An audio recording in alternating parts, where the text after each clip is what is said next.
Trump কিন্তু Putin কাকুরে মূল্যায়ন করে, অন্য কেউ করুক আর না করুক। আপনাদের খেয়াল থাকার কথা, গতকালকে পোল্যান্ডের সীমান্তে রাশিয়া যখন ইউক্রেনে অভিযান চালাচ্ছিল, তো কিছু ড্রোন পোল্যান্ডের সীমান্তে ঢুকে গেল। সাথে সাথে ন্যাটো, পোল্যান্ড তাদের আকাশ প্রতিরক্ষা সিস্টেম অ্যাক্টিভ করলো, যুদ্ধ বিমানগুলো সাই সাই করে উড়া গেল পোল্যান্ডে থাকা ন্যাটোর ঘাঁটি থেকে। পোল্যান্ডের নিজস্ব যুদ্ধ বিমানও হইল, যাইয়া ধরেন রাশিয়ার সেই ড্রোনগুলোকে একের পর এক ধাঁচাধাচ করে উড়াই দিল।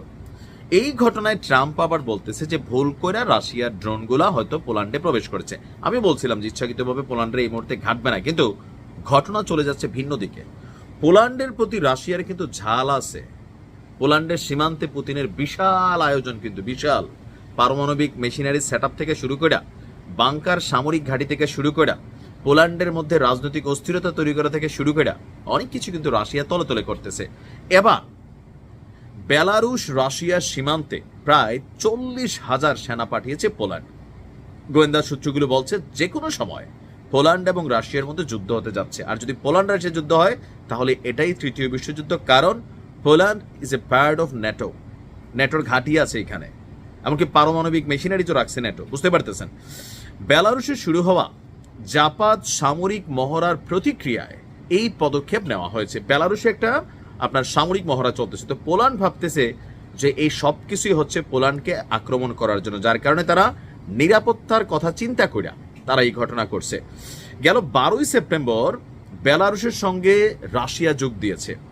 আগামী 2 দিনে শত্রুদের ঘায়েল করার বিভিন্ন কলাকৌশল ঝালিয়ে নেবে রাশিয়া এবং বেলারুশ। আর এই নিউজ পাওয়ার পরপরই পোল্যান্ডের জাতীয় প্রতিরক্ষা উপমন্ত্রী সেজারি টমসিক তিনি বলছেন, বেলারুশে শুরু হওয়া রাশিয়া বেলারুশ জাপাদ সামরিক মহড়া এটা একটা টেনশনের ইস্যু, আর এজন্য এই মহড়ার প্রতিক্রিয়ায় ধাপে ধাপে পোল্যান্ডের পূর্ব সীমান্তে সৈন্য মোতায়েন করা হবে। পোল্যান্ড বহু মাস ধরে জাপাদ 2025 মহড়া উপলক্ষে প্রস্তুতি নিচ্ছে। আর এখানে আপনার অলরেডি পোলিশ সামরিক বাহিনীও পৃথকভাবে মহড়া পরিচালনা করছে, সেখানে তারা আবার 30,000 সৈন্য অংশগ্রহণ করার জন্য পাঠাচ্ছে। এখন জাপাদ 2025 এই বিষয়টা টেনশনের কেন? আপনার রাশিয়ার এবং বেলারুশের এই মহড়াকে পোল্যান্ড মনে করছে আক্রমণাত্মক একটা পরিস্থিতি এখান থেকে তৈরি হতে পারে। এখান থেকে ইউক্রেনের যুদ্ধ শুরু হয়েছিল, অতএব পোলিশ সেনাবাহিনী তারা প্রস্তুতি নিচ্ছে। আগামী দিনে তাদের সীমান্তে মানে আজকে 40,000 সেনা প্রস্তুত থাকবে। 9 এবং 10 সেপ্টেম্বর রাতে রাশিয়ার ড্রোনের আকাশসীমা লঙ্ঘনের যে ঘটনাটা ঘটছে সেটাকেও তারা মনে করছে এই সামরিক মহড়ার সাথে সম্পৃক্ত। তো এই কারণে আপনার কি বলা হয় যে তারা সতর্কতা অবলম্বন করছে। এদিকে ইউক্রেন পোল্যান্ডকে সাহায্য করার আবার প্রতিশ্রুতি দিয়েছে। ইউরোপীয় ইউনিয়ন রাশিয়ান ড্রোন দ্বারা পোলিশ আকাশসীমা লঙ্ঘনের নিন্দা জানিয়েছে। তো সবকিছু মিলিয়ে পরিস্থিতি যেভাবে যাচ্ছে, ন্যাটোর থেকে সতর্কবার্তা দেওয়া হচ্ছে রাশিয়াকে, বেলারুশকে আকাশসীমা লঙ্ঘন করা যাবে না, যুদ্ধ বিমান ঢুকানো যাবে না, মিসাইল টিসাইল করা যাবে না।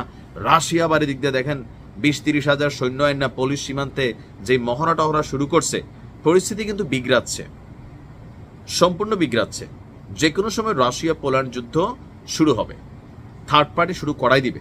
আর পুতিন কাকু মরার আগে একটু শকটক করে থাকলে সেটাও করবে। তবে রাশিয়া বলছে পোল্যান্ডের এই ধরনের অ্যাক্টিভিটিস এটা উত্তেজনাকে বৃদ্ধি করবে, কমাবে না।